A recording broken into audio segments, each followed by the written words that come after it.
Okay, so last week, ABC pulled Jimmy Kimmel off the air over comments that he made about MAGA and Charlie Kirk's assassination. But this week, Disney reversed that suspension. Kimmel was back on the air last night. That episode is going to be talked about for a long time. My name is Elamin Abdelmahmoud, and this is Commotion. Eric Deggans is here. Ashley Ray's here. Hello to both of you, and welcome to the show. Hi. Hi. Thank you for staying up late for us so that you can actually do this episode. I'm really grateful for you for doing it because not everybody stays late to watch the late night talk shows, you know? So thank you for doing that for us. Dude, I watched it on to. YouTube. Okay. Eric is like, I woke up this morning. Stay up I late. had my tea. I was totally fine. Now that I'm not working full time for NPR anymore, I was like, hey man, I'm not. I'll catch up. I'll catch up in the morning. Okay, well, I'm glad that you caught up. Let's just give people a little sample of what it was like for Jimmy Kimmel to come back. And I want to thank everyone who checked in. I would take all week to list all of them, but some that I do especially want to mention are my fellow late night talk show hosts, my friend Stephen Colbert, who's found himself in this predicament, my friends Jon Stewart, Seth Meyers, Jimmy Fallon, John Oliver, Conan O'Brien, James Corden, Arsenio, Kathy, Wanda, Chelsea, even Jay reached out. I heard from late night hosts in other countries, from Ireland and from Germany. The guy in Germany offered me a job. Can you imagine? This country has become so authoritarian. The Germans are like, come here. Okay, first of all, that's a good bit. Second of all, even Jay reached out. Jay Leno even reached out. Yes. It's a bit of a wild sort of story and storm, obviously. Eric, I'll start with you on this. That was a bit of it was an epic opening monologue. It was 27 minutes opening monologue. This idea that Jimmy Kimmel has kind of become like the standard bearer for freedom of speech and for democracy, and I guess for other people also, everything that is wrong with America, that's a big moment to meet. How did Jimmy Kimmel meet that moment? I thought he did really well, but he did really well mostly by being himself. And I think people forget that these guys like Kimmel and Colbert and David Letterman, they get these jobs because they are excellent communicators. And they're particularly excellent when they're speaking from their heart. And I think if Disney would have just trusted him to do that last week, we could have avoided all of this. But instead, we got to see last night, he came forward, he got emotional. People who watched this show, I've watched this show a lot. I interviewed him in 2023, and I got to know him a little bit. He can get emotional, and he got emotional last night, where he made sure to point out that he was not making fun of Charlie Kirk's assassination, and he said, it was never my intention to make light of the murder of a young man, and his voice kind of broke. Yeah. Later on in that very long monologue, he talked about Erica Kirk, Charlie Kirk's widow, and how she forgave the assassin who took her husband's life, and he cited that as an example that he wanted to try and follow. He gave a shout out to people whose views he didn't agree with, who supported his right to say what he wanted to say, including Candace Owen and Ted Cruz and Rand Paul. I think he struck all the notes, right? He came back, made plain what he was saying, tried to clear up any controversy, admitted that if he was a supporter of Charlie Kirk, he might have taken his words the wrong way. So he tried to straighten it out. He said he disagreed with Disney, but he also appreciated that they brought him back. And then he made it plain that he was not going to stop criticizing Trump and FCC Chairman Brendan Carr, and he made fun of them mercilessly, which was including bringing on Robert De Niro as the new FCC chief who talks like a mafioso. Goodfellas.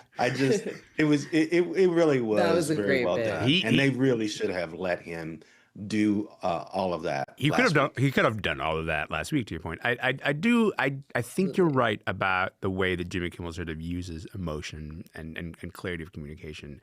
And actually, I think it's worth listening to Jimmy get choked up. So I just want people to have a listen to this. But I do want to make something clear because it's important to me as a human, and that is, you understand that it was never my intention to make light of the murder of a young man.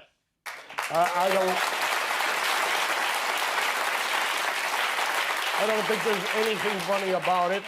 I posted a message on Instagram on the day he was killed, sending love to his family and asking for compassion, and I meant it, and I still do.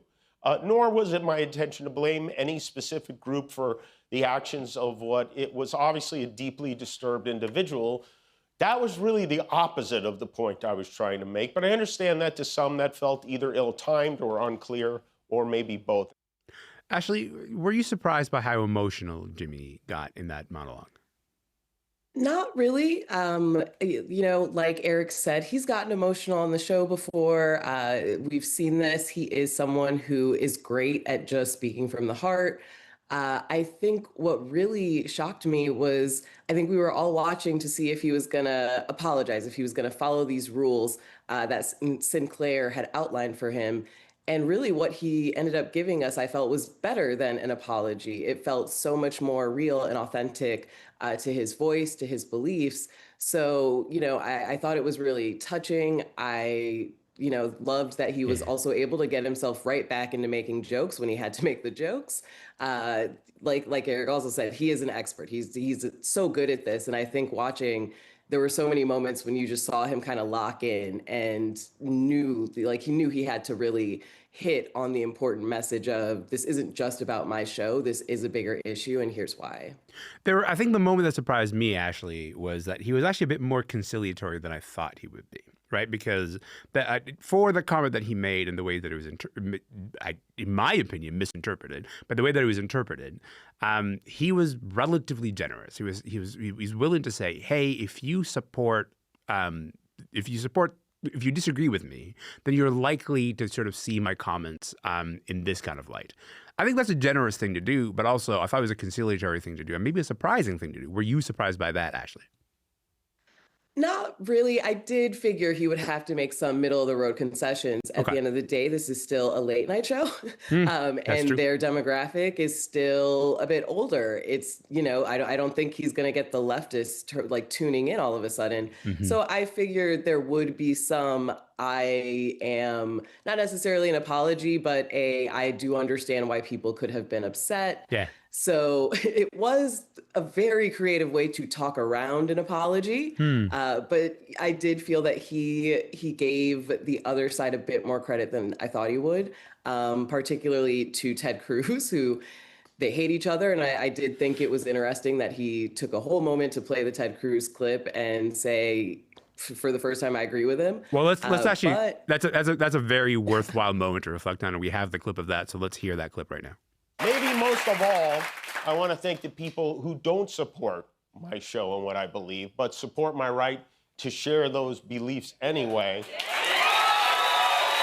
People who I never would have imagined, like Ben Shapiro, Clay Travis, Candace Owens, Mitch McConnell, Rand Paul, even my old pal Ted Cruz, who, believe it or not, said something very beautiful on my behalf.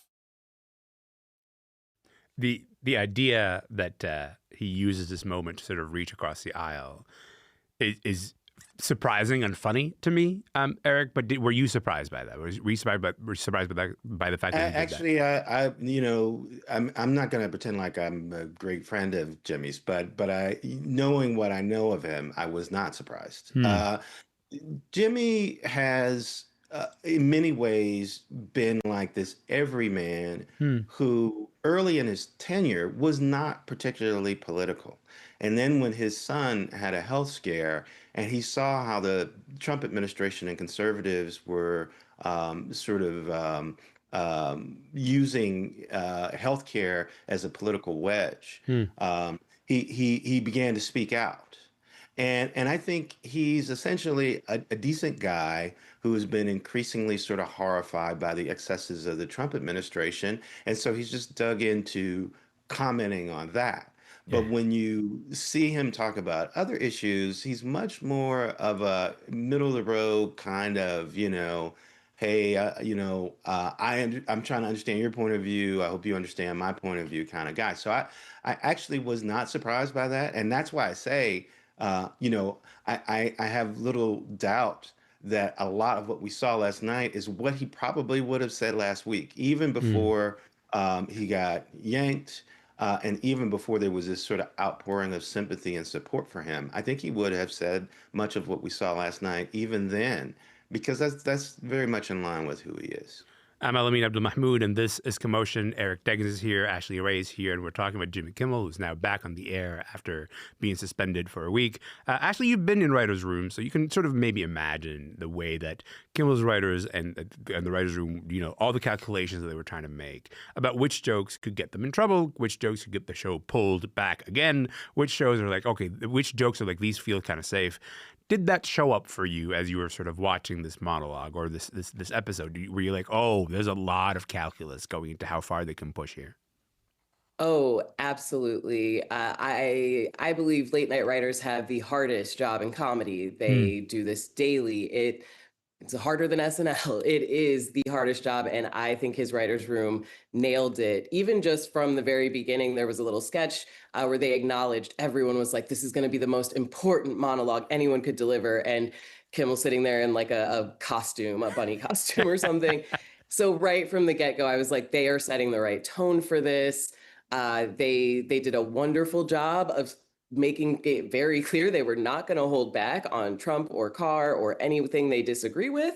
And also that they would still make fun of their parent company. I think personally, I was like, I don't see them going for Disney. I saw Kimmel, saying he appreciates people who reached out, but he never specifically was like, and thank you for canceling your Hulu and Disney Plus subscriptions.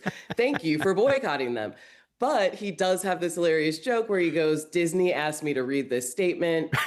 If you would like to reinstate your Disney Plus account. And it's perfect. That, to me, that's the calculus of a perfect writer's room to hit that. Whoever wrote that one, I know they were just like, yeah, man. So I just think they did a wonderful job balancing that. Yeah. I do think they still did a great job getting it to a sentimental place when it needed to be. Yeah. I will say, thought it could have ended on a stronger joke. It ended on a very sentimental. Yeah. If Eric, Kirk can forgive people, that's a wonderful thing. I thought you'd be like, hey, if she can forgive him, you can certainly forgive me. But anything that just maybe would have been funny. But I like a strong tag. That's a comic. I love that. As a comic. Forever the comedian be like, close on a joke. Great, you know what I mean? Like, could have ended on a stronger. Let's close on a joke, Jimmy.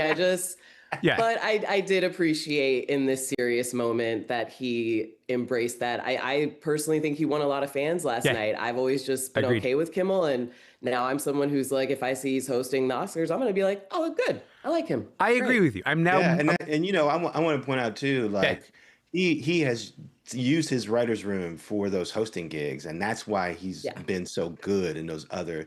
He has an amazing team of people, and his wife is a head writer, right? So it's a very close relationship. His wife is a top producer on the show, and he goes on vacation over the summer, and so those writers have to write for a different guest host every week, and they also nail it.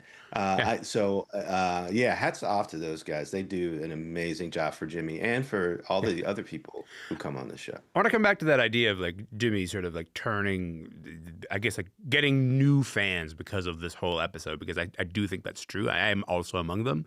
But just as he had to read a statement from Disney, and then go like, well, you can make of that what you will, I will do the same, and I'm not going to tell you what you think, what I think of it, or what you should think of it. But here's what Disney said. They said, last Wednesday, we made the decision to suspend production on the show to avoid further inflaming a tense situation at an emotional moment for our country. It is a decision we made because we felt some of the comments were ill-timed and thus insensitive.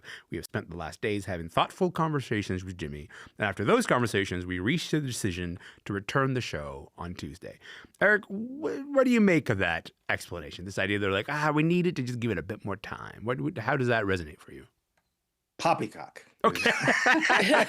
All right. Tell us what you really think. A word that I know you won't get fined by the FCC. That's a good one. Yeah. Smart. The CRTC is not going to catch us for that one. We're good. Yes.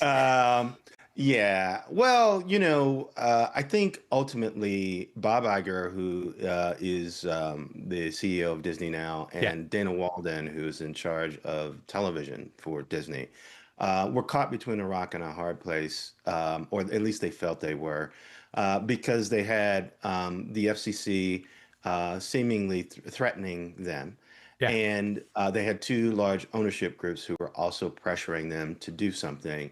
And so, in a typical corporate weaselly kind of way, they were like, "Okay, well, let's just take a pause, make it look like we're doing something, Hmm. and talk to Jimmy about how he's going to come back."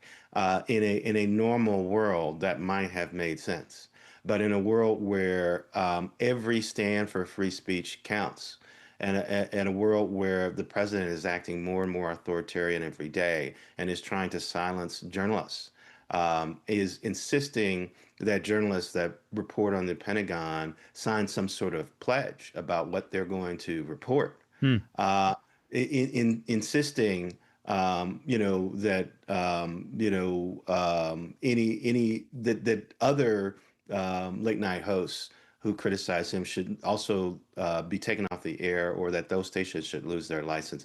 In a moment like that, I hope what they've learned is that you cannot back down. Hmm. That you have to support your employees. This is one of the biggest problems I think we're having right now with what the Trump administration is doing, is that the owners of these big companies that own media operations, Jeff Bezos, who owns the Washington Post, the owner of the Los Angeles Times, Hmm. these people are not standing up for their employees. They are not defending their right to say whatever they need to say about the politics of the moment. And they're underserving not only their staffers, they're underserving their audience.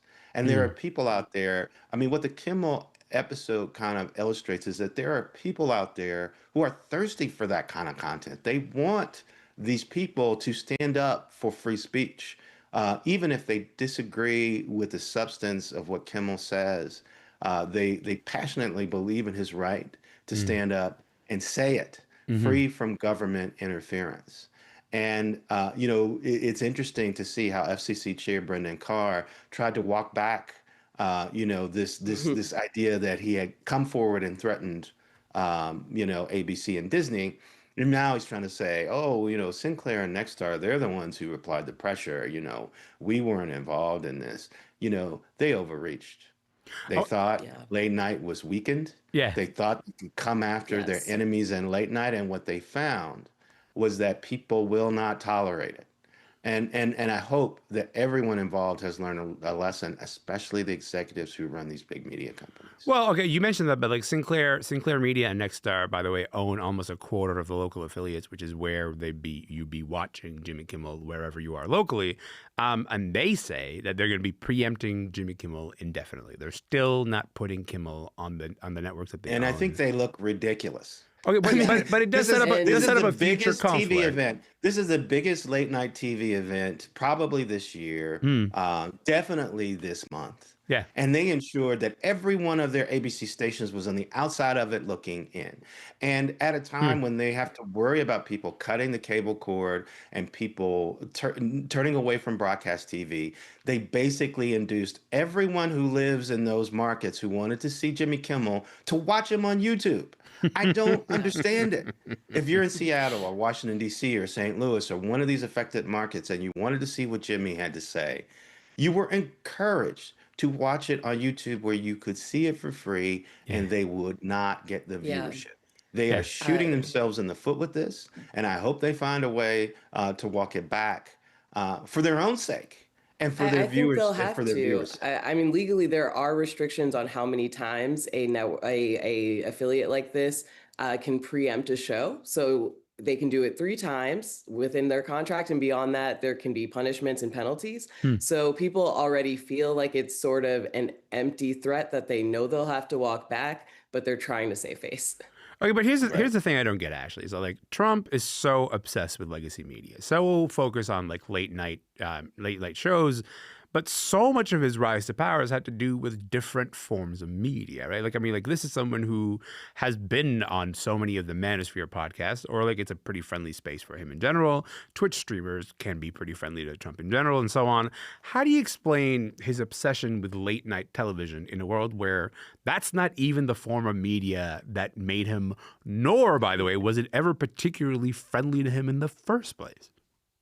Well, I think the thing is that it was before Donald Trump was running for president. He was the guy on The Apprentice who was hilarious on a late night talk show. I see. He he was someone who people loved to see, saying ridiculous things. He was entertaining. So I think he does miss being loved in that way. I think he misses, being an entertaining culture person. I think he sometimes likes to get involved in those things because maybe he was supposed to be a talking head on E. So I think that was his true calling.